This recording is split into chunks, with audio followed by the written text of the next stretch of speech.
I've been thinking for a couple of weeks about how to respond to this comment, and yesterday it came to me what I want to say. So I've been teaching about alignment and how the second principle of the efficient body is to align your bones so that the weight can travel through the centers of your joints. And I give a simple 3-step process to do that. But the question remains, what do we do about the fact that the majority of us, myself included, one of our legs is slightly shorter or longer than the other?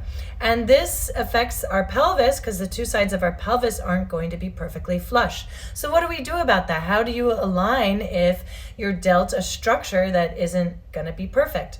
Well, I have 2 things to say about this. The first one is that my goal with the efficient body method isn't for people to come to a point of a perfect state or a perfect position or perfect movement. Instead, it is to make you more aware of your movement, because the more aware you are of your movement, the more efficiently you move, then the better movement feels. So that is the goal, is for movement to feel good. And the more aware and the more efficiently you move, movement just feels like a massage all day long. So that's my goal. And the second thing I want to say, and I'm going to get philosophical here, is that our bodies are constantly in motion.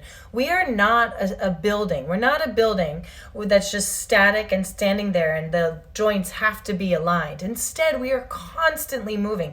Even when we're still, there's still so much motion happening inside of our bodies. So this is a wonderful way to think about this, because when things are in motion, it's not necessarily about perfect form, it's about how you're coordinating your form.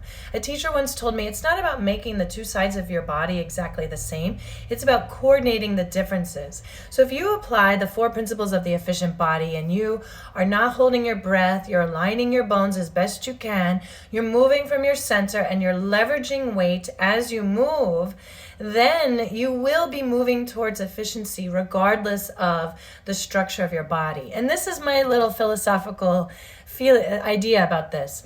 So I used to do contact improvisation in my 20s, and that is where 2 people share weight, so they're leaning against each other, and they end up having 1 point of gravity between the 2 bodies. And then you're rolling on each other, and you're rolling on your back, and one person is on top of the other person, and I would have 200-pound men rolling over my shoulders, right? And I could handle it because it was constantly in motion. If the guy had stopped moving on my shoulder, it would have crushed me. But this is like in life. You can have the perfect goal, but if you just got to keep moving, you got to take action, and it's the action that gets you there. So that's my